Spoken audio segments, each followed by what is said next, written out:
Saison 2, épisode 6 des Rois du Sofa. Aujourd'hui, un spécial quand même, spécial un peu série mondiale avec nos invités. Ouais, puis là, t'as dit nos invités, Oui. parce qu'on n'a pas juste un, Oui. on en a deux, Dan Richard et Marc Griffin Quand avec même, nous. hein? Ouais, Des gros noms, des gros noms de baseball. On sort les gros canons. Ben oui.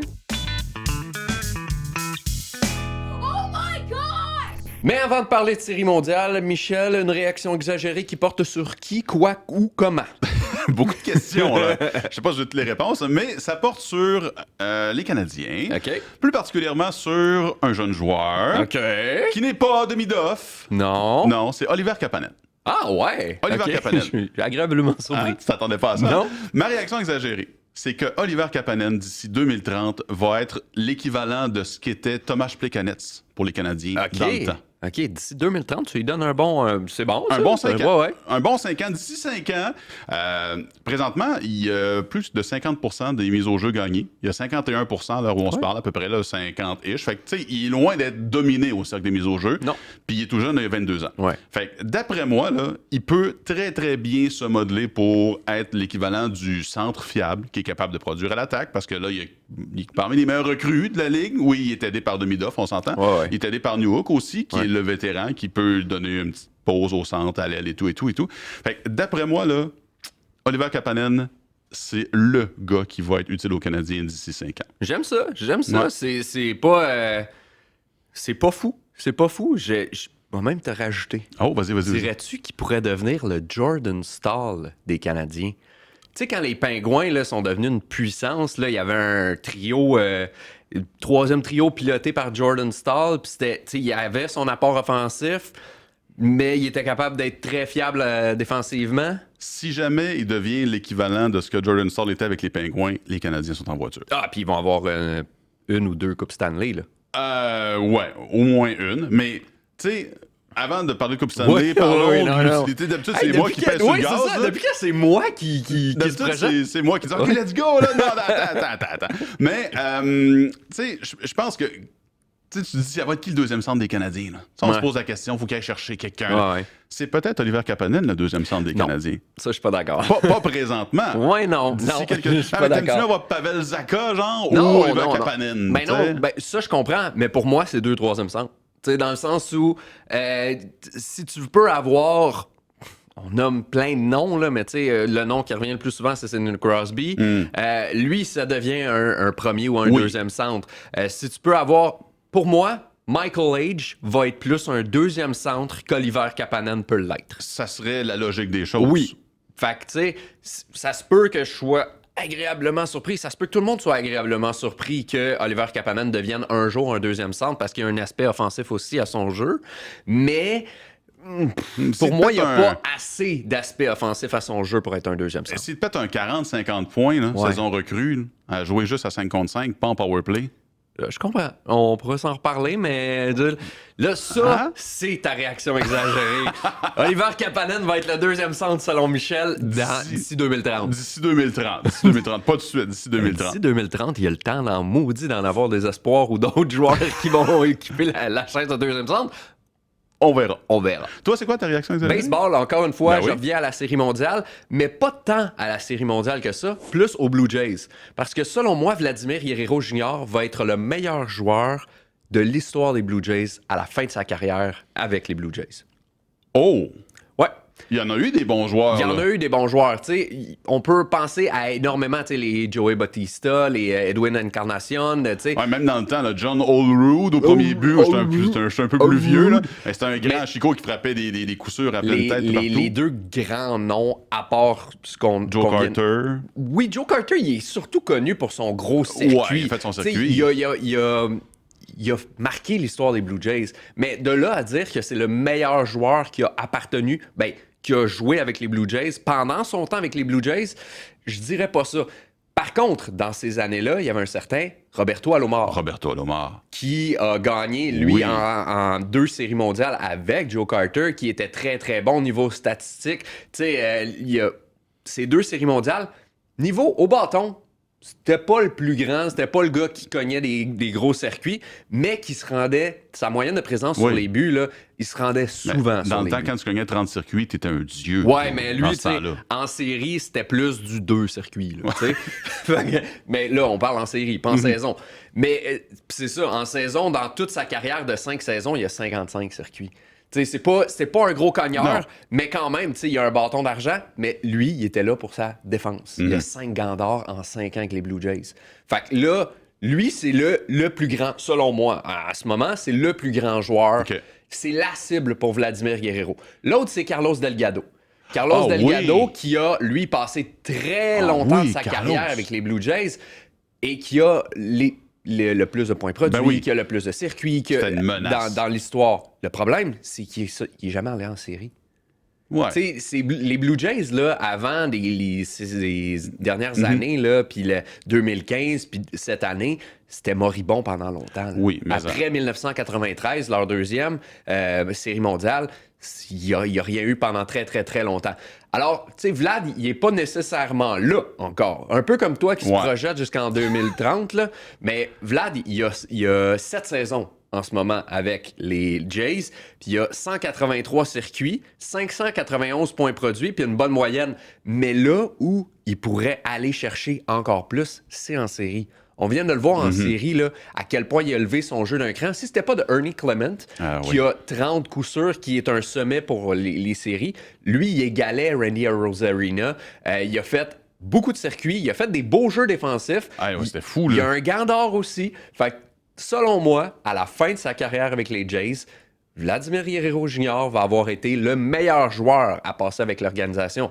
Si tu penses à Roberto Alomar, il y a 5 saisons, mais c'est parce qu'il y en a plein d'autres après. Oui. Ben, c'est ça, l'avantage de Guerrero, c'est qu'il est là depuis Longtemps. longtemps, pour longtemps. Oui, exactement.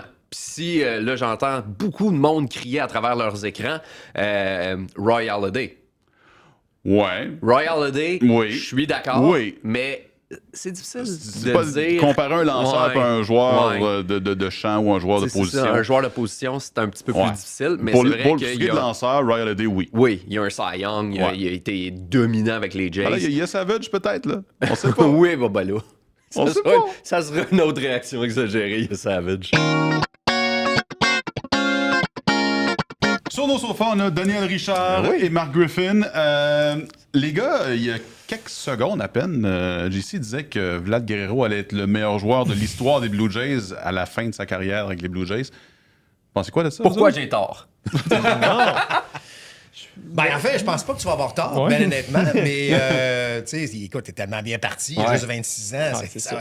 qu'est-ce qui va se passer après? Ouais, je pense non, que, c'est ça. En fait, tu sais, les joueurs de baseball deviennent meilleurs autour de 27, 28, 29 ans, donc ses meilleures années sont peut-être devant lui. Ouais, c'est ça, Alors, on je suis entre d'accord dans son avec toi, pic. mais tu sais, Carlos Delgado Ouais. était certainement chez les joueurs de position, Dave Steve, Ouais. certainement, tu sais. Il y a eu des joueurs d'impact, mais ils ont été là moins longtemps. Ouais, Tu sais, les c'est Joe ça. Carter, Ouais. puis Ouais. bon, et compagnie. Roberto Alomar, tu sais, qui a 5 saisons, 5 gants d'or, Ouais. puis 2 Un des meilleurs joueurs mondiales. d'avant. Ben, tu sais, même Fred McGriff, Tony Fernandez, Ouais. à Hey, cette c'est vrai, époque-là, Fred McGriff. McGriff. J'avais oublié Ouais. Fred McGriff. C'est ça. Qui a été échangé d'ailleurs dans cette transaction-là avec Roberto Alomar. Ouais. Fait que il y en a eu des bons. Tu sais, je suis d'accord. Moi aussi, je pense que ce qu'ils viennent de faire en série aussi, ça vient d'ajouter une couche. Ben oui. Tu sais, il y a eu il a été finaliste 2 fois pour le titre de MVP quand même. là. Tu sais, Ouais. en pas si longtemps. C'est juste il faut qu'il arrête les saisons un petit peu plus tranquilles. Ouais. Tu sais, il y a eu des saisons de À demi-teinte, joueurs là, étoiles, là, mais de pas de finalistes au MVP. Mais je pense que ce qu'ils viennent de faire en série...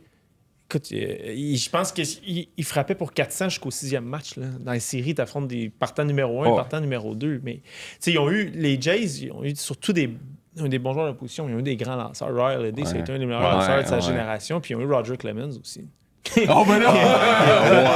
Il n'a pas été là longtemps. mais- Il était là Ça, pareil. c'est Tu peux peut-être parler le- de Tom Henke, là, qui était tout un releveur à l'époque aussi, mais tu sais, bon, c'est Mais il y a le potentiel pour être le Ben Quand ouais. je pense que quelqu'un qui va prendre sa retraite, il va avoir été le meilleur. Tu sais, si on évalue aussi la longévité d'un joueur avec son équipe, je pense avoir été le meilleur frappeur de mon voir. T'avais raison, finalement.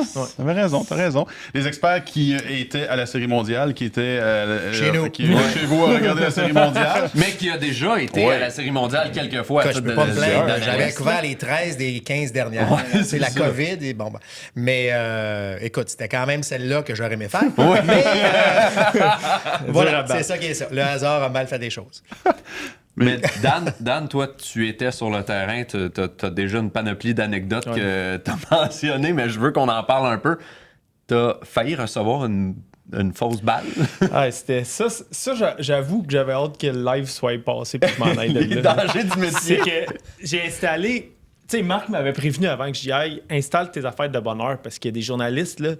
Les gars... Au pied carré, là, c'est fou. C'est journalistes et caméraman, un après l'autre. Là. Si tu fais ça, tu touches aux journalistes. Là. Okay. Tout le long du terrain, sauf les clôtures dans le champ.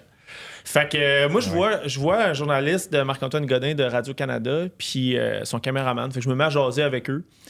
Puis, tant qu'à jaser avec eux, ben, je me place à côté d'eux autres. C'est la seule fois que j'ai été placé là, les fois que j'ai été là. Puis c'était, tu sais, quand le gars frappe un double sur la ligne du troisième, mais qu'il rebondit sa clôture puis qu'il revient dans le terrain avant de se rendre dans le fond. Bon, mais j'étais pratiquement là. Fait que là, j'installe mes trucs, puis on fait nos directs pendant la pratique au bâton. Moi, j'ai l'image voit parfaite. venir, là. Exact. Là, puis là, il y a quand même... Il y a des agents de sécurité qui nous disent quand même de faire attention. Puis il y a des filets, sauf que dans ce coin-là, la balle, elle a un certain effet. Fait qu'elle peut passer le filet, mais revenir après. J'installe mon trépied, mes affaires, toutes, puis il y a une coupe de balles qui commence à passer pas si loin. Là, à un moment donné, une qui passe vraiment proche, elle pointe, pouf, direct la patte de mon trépied. Oh! Là, je C'est pas fais un trépied comme, en OK. métal non plus. Là, Non, c'est pas un trépied. C'est un trépied affaire correct. c'est une affaire qui tient un téléphone. C'est ça. Fait que là, moi, quand je vois la balle s'en venir, je me tasse le plus rapidement possible. C'est le caméraman de Radio-Canada qui me dit, check ta patte de trépied, la balle, elle l'a pognée, puis là, la patte était tout croche. Fait que là, j'ai plus rien touché. J'ai fait mon direct. Je fais mon direct, j'enlève le trépied. Il y a une patte qui me reste dans les mains. Il y a une vis qui tombe à terre. Et là, c'est comme dans du turf, dans du gazon synthétique. Fait que j'essaie de retrouver entre deux des affaires. billes. Ouais, puis il me restait des directs à faire. Fait que j'ai réarrangé ça pour que ça tienne un peu, mais là, je pense que c'est terminé. Je pense qu'ils vont être obligés d'en trouver un C'est autre. quoi les conseils que tu avais donnés à Daniel avant qu'il parte? Ben, premièrement, j'avais dit, tu vas, écoute, le nombre de journalistes qui se tient, parce que là, tu as des cordes, hein? Ouais. Bon. Alors, l'espace entre la cage des frappeurs, parce que c'est souvent lors de l'exercice au bâton, fait que l'espace que tu as, là, d'un abri à l'autre, Exact. tu as de la misère à marcher. Il y a tellement de monde, puis tout le monde qui fait des directs, puis il y en a qui ont de la technique Des plateaux là, de puis télévision. des plateaux de sur Fox ou MLB Network. Puis, écoute, moi, j'avais jamais vu ça. La première série mondiale, j'avais couvert, c'était à Boston, au Fenway wow. Park. Puis, Quelle année? ça, c'était en 2013. OK. Ouais. Quand Fait même. que, tu sais, alors, mais là, c'est là que tu t'aperçois. Mais là, chaque série mondiale, on dirait que c'était de pire en pire. Puis là, cette année, t'avais, non seulement Ohtani, c'était au hein. Canada, mais t'avais Ohtani, Ouais, Sasaki, Yamamoto. Fait que là, t'avais la gang de Japonais, plus la gang d'Américains, plus toute la couverture Beaucoup de journalistes canadienne. mexicains. C'était vraiment la ligue non, mondiale. ça, oui. Ouais, Ouais, ça. normalement, tu as 8 broadcasts internationaux. Évidemment, tu as Fox, là, qui bon.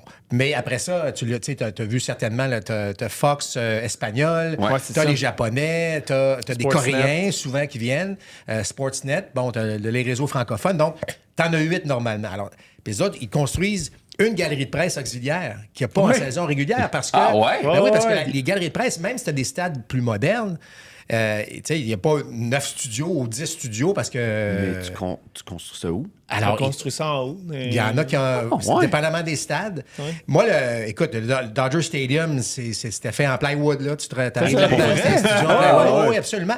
La, Ouais. la meilleure place... Il y a juste des pas peur. power bars. Puis, Ah, non, écoute, non, je te le exact. dis. Non, mais c'est J'avais bien pas de fait, table, moi, mais- j'avais mon mais c'est- laptop sur mes cuisses. Ah, ouais. Non, non. La meilleure place, c'était au Wrigley Field. Moi, je me souviendrai toujours. Premièrement, on fait la série mondiale au Wrigley Field. Ça Ah, avait été c'est extraordinaire, alors que les Cubs n'avaient pas gagné depuis 100 ans. Mais là, on arrive là, puis ils ont bâti vraiment avec du plywood, là, c'est le cas de le dire. C'est en dessous de la galerie de presse. Mais tu sais, c'est un vieux stade. Mais on avait la meilleure vue. Ouais. Et à la suite de la Série mondiale, dès l'année suivante, ils avaient construit des loges à la place de l'endroit où nous étions. Tellement, écoute, on arrive là puis on dit c'est une vraie farce. Tu sais, les gens payent 10, 12, 15 000. Puis là, évidemment, là, c'est il y a quelques années. Là, aujourd'hui, les prix de billets étaient fous. Mais on avait la meilleure place. Donc, les galeries de presse auxiliaires sont construites. Puis là, ben, nous, c'est ça. On se retrouve dans les places. J'avais une meilleure place là que sur la galerie de presse. Tu parles de 12-15 000. Là. Moi, je me rappelle d'un des posts Instagram où je me rappelle plus. 29 000 la chambre d'hôtel. La chambre d'hôtel au stade des Blue Jays. Pour voir le terrain, là, quand tu ouvres les rideaux et tu as le terrain derrière toi. Tu sais, j'étais allé voir par curiosité, puis quand tu vas voir, t'as un calendrier, puis là, tu peux choisir ta date. Fait que là, la date dans la nuit de samedi à dimanche, c'était 29 000 $, puis la même chambre, fin novembre, c'est comme 250 $. 250 Ah oui, et puis pour vrai, ça c'est pas cher. bien. ça vient de un hôtel normal, là, tu sais, non, t'as vu du terrain, mais non, c'est 29 000 $, c'est comme... Puis, t'as été chanceux aussi aux abords du terrain parce que tu voyais les gars arriver. Ouais. Puis t'as été un de ceux qui a vu Vlad arriver avec le chandail de Marie-Philippe Poulin. C'est de la pure chance, là, parce que, tu sais, comme Marc m'avait dit, va t'installer de bonne heure, j'arrivais tout le temps très tôt au parc parce que je voulais en profiter le plus possible. Fait que j'étais là 6-7 heures avant le début de la game. Puis là, j'avais un direct à Sport 30 à 6h30. 6h ou 6h30, je me rappelle plus trop. Fait que là, je viens pour m'installer mon trépied comme à 3h de l'après-midi. Mais là, j'avais comme exagéré un peu. Là. J'avais pas besoin d'être ici. J'avais pas besoin d'être ici de bonne heure que ça. Ils t'ont vraiment écouté. Ouais, c'est ça. Fait que je me suis dit, je vais retourner dans la galerie de presse, je vais en profiter parce qu'un coup, t'es souterrain, tu peux plus charger ton téléphone, tout ça. Fait que ton laptop, tout ça. Fait que je vais retourner dans la galerie de presse pour comme travailler un peu puis charger mes affaires. Fait que j'ai quitté le terrain. Puis c'est en marchant vers la galerie de presse que je vois 2-3 gars filmer quelqu'un qui s'en vient que je vois pas. Fait que je vais sortir mon téléphone.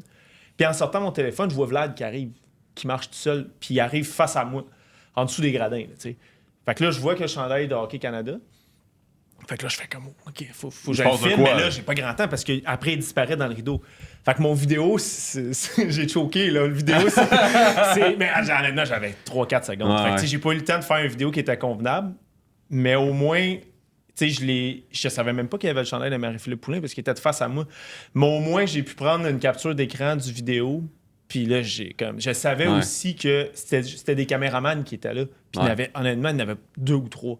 Fait que je savais qu'eux, ils n'allaient pas le publier tout de suite, c'est des caméramans. Non, c'est ça. Fait que j'ai comme dit au gestionnaire de communauté ici à RDS, j'ai fait comme le publier ça vite parce que je pense qu'on va être les premiers à le faire. Mais ce qui est le fun, ce qu'il dit, c'est que souvent, tu pars du terrain, puis si tu veux aller à la galerie de presse, il faut que tu passes à l'intérieur du stade. Et là, tu passes dans les couloirs devant les vestiaires. Exact. Puis ça peut être le vestiaire des arbitres, ça peut être le vestiaire de l'équipe locale ou du côté visiteur. Donc, mais c'est souvent c'est là qu'il il se passe des choses de fun. Parce que là, tu as comme des célébrités qui vont saluer un joueur. Ben, tu passes à côté alors que là, tu vois... T'as-tu déjà vu ça? T'as déjà vu dans les séries mondiales que tu as visité? Oui, écoute, là, je me souviens pas de célébrités là, au point que... À Los Angeles, à Los Angeles, il y en avait tellement. Là, puis effectivement, à Los Angeles, il faut effectivement que tu passes en dessous. Puis que, donc, c'est toujours des endroits quand même le fun pour découvrir ou même, à la limite, c'est saluer des gens. Mais y a-tu quelque chose que tu te rappelles ou une anecdote d'une série mondiale que tu as vécue que tu te dis, j'oublierai jamais ça de ma vie? Ben, écoute, c'est sûr qu'au niveau des matchs, moi, la série mondiale à Cleveland, lorsque les Cubs ont gagné, justement, ça a été exceptionnel. Mais tu sais, ils organisent des pop-up parties en série mondiale. Ah ouais, hein? Puis je me souviens que Cleveland, là, c'était pas mal le fun. C'est pas la ville, tu vas penser non, pas la ville. Non, mais c'est qu'après les matchs, dépendamment des organisations, ils vont organiser... des parties là, pour les employés, pour des gens. Puis là, ben, souvent, ils viennent nous voir parce que nous, lorsque RDS couvre la Série mondiale, on est des rights holders. Oui, c'est ça. C'est une grosse différence. Ça. Les rights holders, tu as la passe de presse, là, c'est tout accès. Là. Tout accès. Alors que des fois, parfois, les journalistes n'ont pas accès à tout. Là, je me souviens des premières fois, tu arrives avec ta passe de presse, accès complet, comme un gars de Fox. Là, tu regardes, puis t'es pas là d'habitude. T'es là, puis tu as accès au vestiaire, tu as accès au gérant, tu as accès au terrain, tu as accès à la galerie de presse, tu as accès à tout, tu sais. Alors ça, c'était un beau privilège qu'on avait. Donc, on avait accès au party. Ah ouais. Ça Fait doit que tu être t'en intéressant. rappelles, c'est bon. Je m'en rappelle de quelques. Ben, c'est le Oui, fun c'est parce ça. que le spread, je pense toujours à Pierre Vercheval dans ce temps-là. Les spreads qu'il y avait, la bouffe. Là, c'était- Je te demande pourquoi tu y penses. Est-ce non, qu'il y mais avait des Birch- roussettes au miel? Écoute, je me rendais même pas jusque-là. Mais tu sais, par exemple, à Los Angeles, ils faisaient ça dans le stationnement à l'extérieur, mais il fait tellement beau à Los Angeles, évidemment. Fait que tu sais, ça, c'est des beaux moments qui sont le fun parce que là, tu rencontres beaucoup d'anciens joueurs. Ouais. Dépendamment, ben, tu sais, bon, on sait Des gars qu'avec... que t'as connus. Ben, certains que j'ai connus, mais certains qu'on a connus comme joueurs talentueux. Tu sais, tu croises un Dave Winfield ou tu croises des gars de même. Fait que tu sais, c'est toujours le fun. Là, tu sais. C'est surtout qu'on a. Ben, toi, Marc, t'as joué, t'as travaillé à l'analyse des expos aussi, mais ça fait quand même longtemps que les expos sont partis. C'est qu'on n'a pas accès à cet univers-là. Là. Non. Tu sais, le Canadien va en finale de la Coupe Stanley, ben, c'est couvert par des gens qui l'ont couvert toute l'année. Ouais.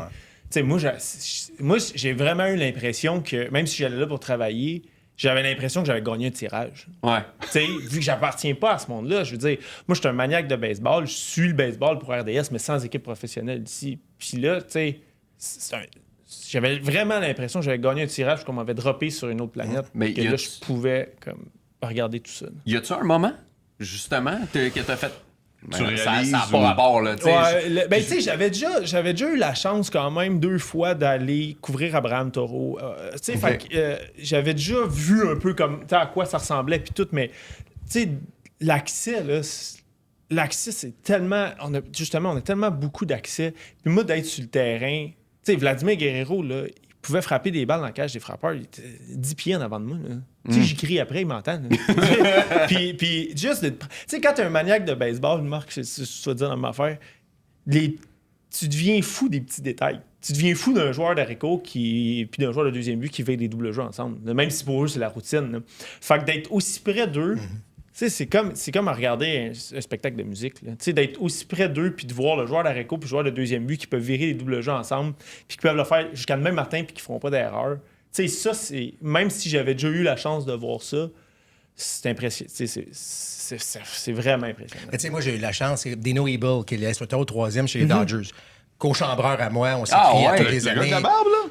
Ouais, Non, ça, c'est les Jays, ça. Non, Ah, ça, c'est les Jays, Jays. c'est Non, je les parle Dodgers. du Ok, côté des Dodgers. Dodgers. OK? Ouais. Dino Ebel, qui a été longtemps aussi entraîneur au 3e chez les Angels.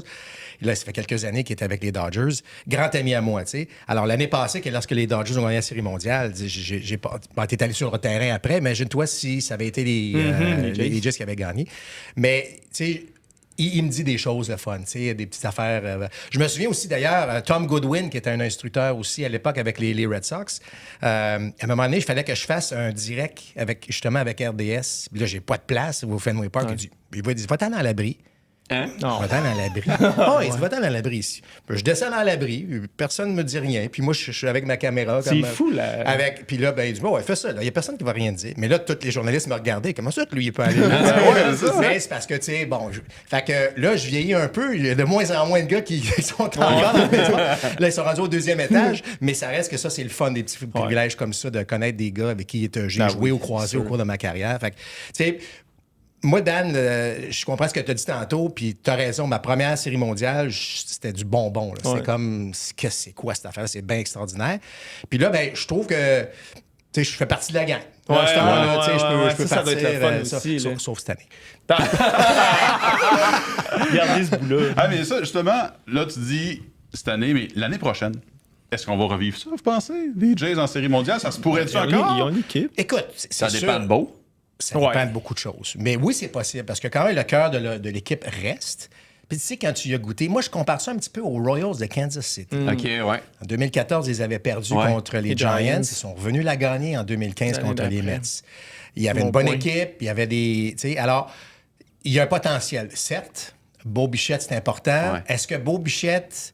Tu sais, il va falloir faire l'analyse de tout ça. Parce Ouais. que là, Santander revient l'année prochaine. En tout cas, on l'imagine. Barger, tu le mets où? Est-ce que c'est ton 3e but régulier? Si c'est ton 3e but régulier, est-ce que Clement joue? Est-ce que Clement est meilleur au 2e? Défensivement, on sait qu'il est solide. Puis on a vu ce qu'Eminez a fait à l'arrêt-court. Donc, est-ce que... Tu comprends? Alors, il y a des calculs à Des faire. beaux problèmes à avoir. Mais on s'entend que les Jays sont allés chercher une coupe de dollars au cours des dernières semaines avec ce qui s'est passé. Parce qu'ils ont quand même la 5e plus haute masse salariale. Ouais.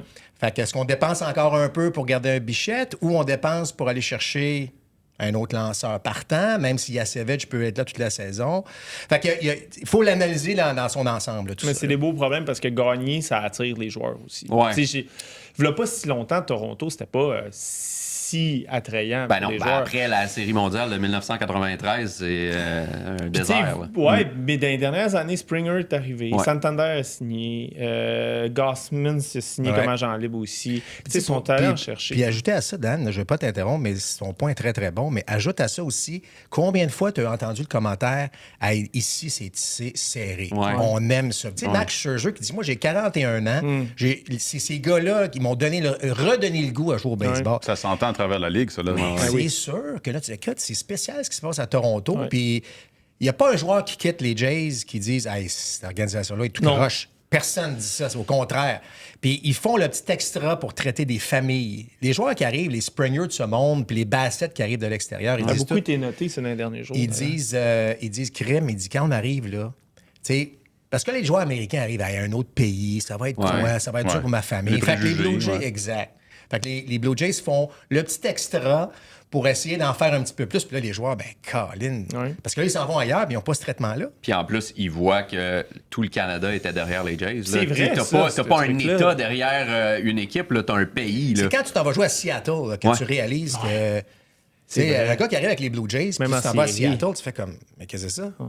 C'est pas supposé être sur la route, ici. Exact. Alors, c'est un peu comme les Yankees de New York. Partout où les Yankees vont, il y a toujours des partisans des Yankees. Mais c'est vrai.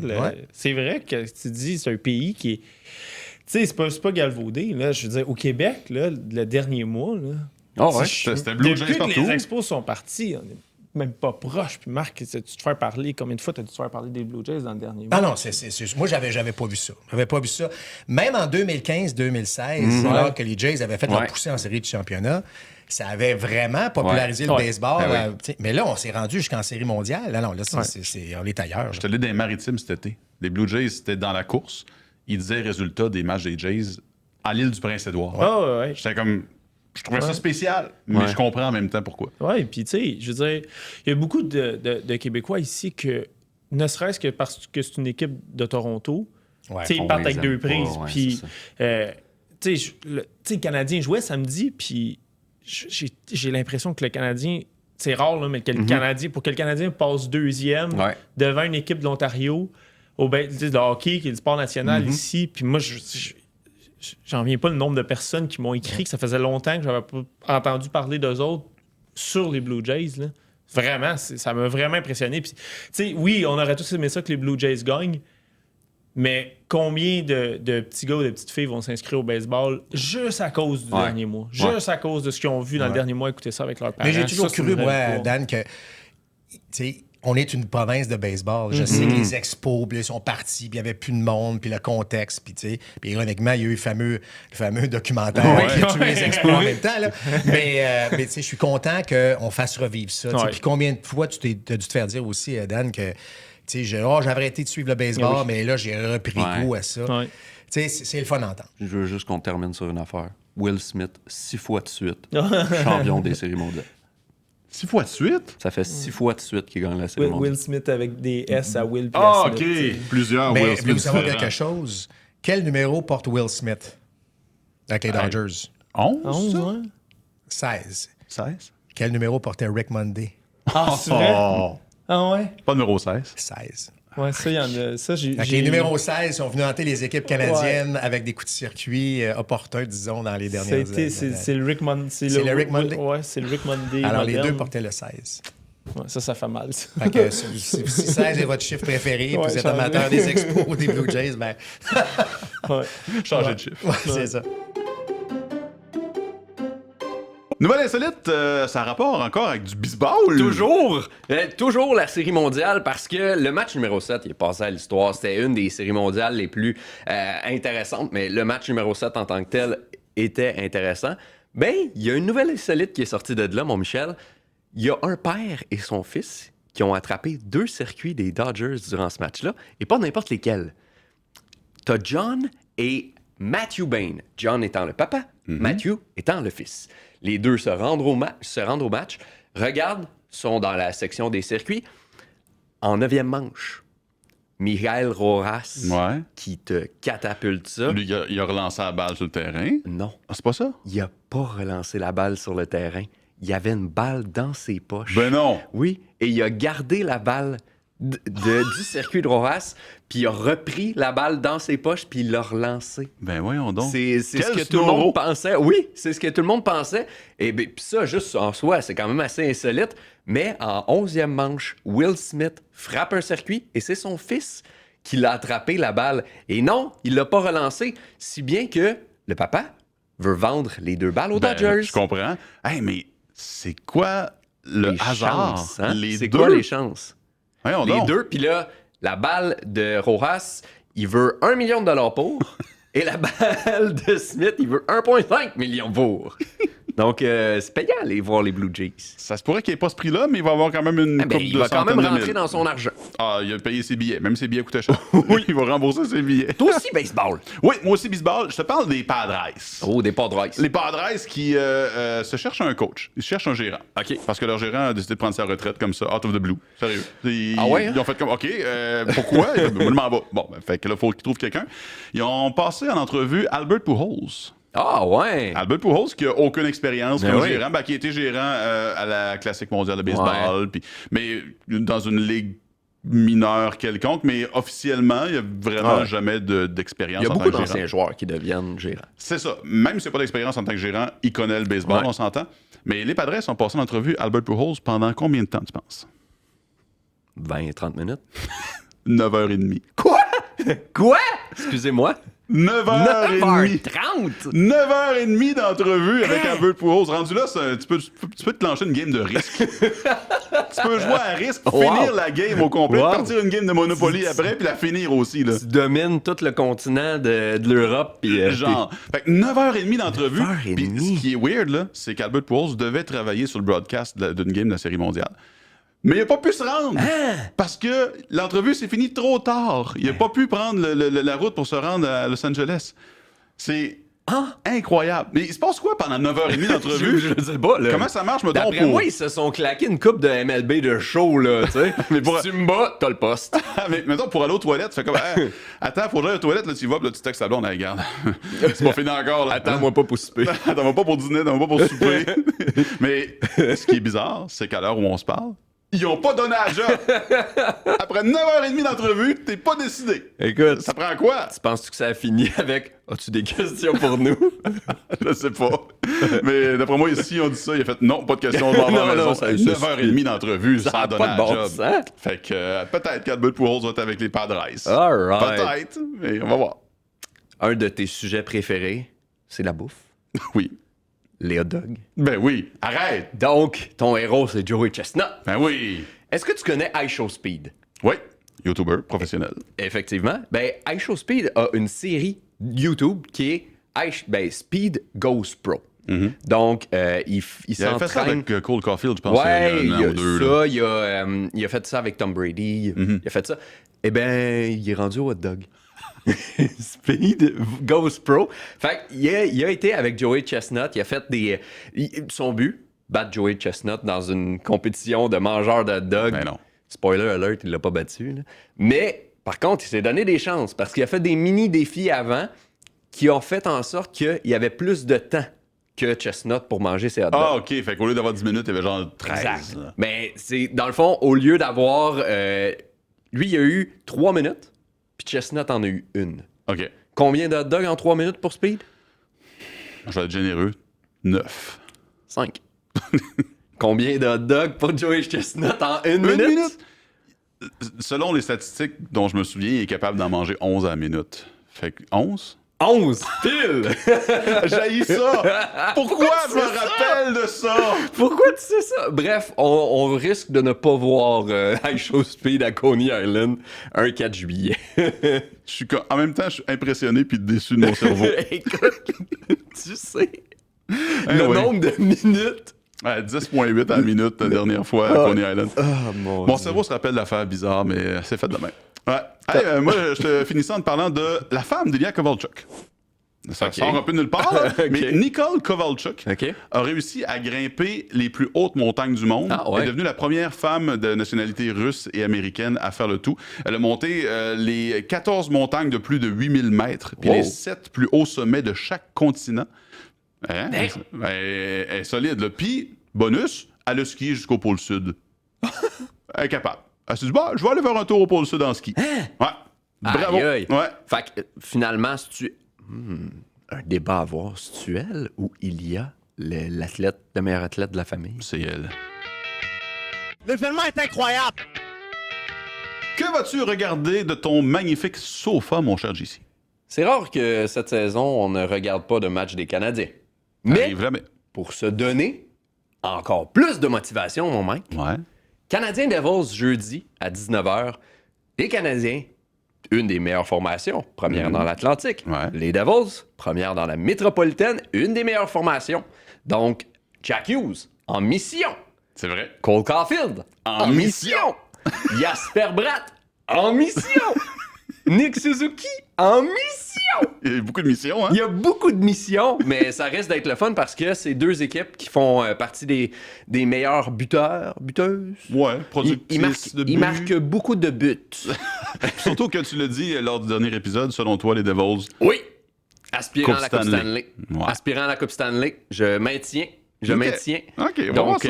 est-ce qu'il y aura potentiellement une finale de l'Est un jour entre les Devils et les Canadiens? Avant-goût. Parce que ça se peut pas. Finale de la Coupe Stanley. Tu connais ton Canadiens. hockey. Yes. Tu connais ton hockey. Et toi?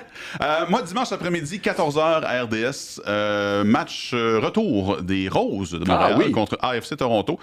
Ça a été tough lors de la première partie. Défaite de Montréal 2-0 contre Toronto. Fait que là, il faut 2 buts au moins. Au moins, si ouais, on c'est veut 2 buts de plus que l'autre Ouais, équipe, c'est au ça. moins. Là. Fait que, ouais, c'est dimanche après-midi à RDS. Donc, on souhaite bonne chance aux Roses. Ah oui. Ouais, moi, j'ai confiance. Oh, J'ai confiance. moi aussi. Ben ouais. Moi aussi.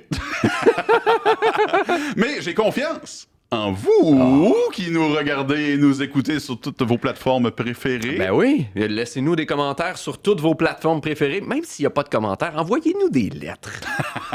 Faites de quoi avec Un ça? signal de fumée, un pigeon. Puis j'arrête pas de le dire. Là, la dernière fois, je me suis fait dire que ma take des Devils, c'était pas assez une réaction exagérée ou une prédiction audacieuse. Donnez-nous les vôtres et je vais les défendre.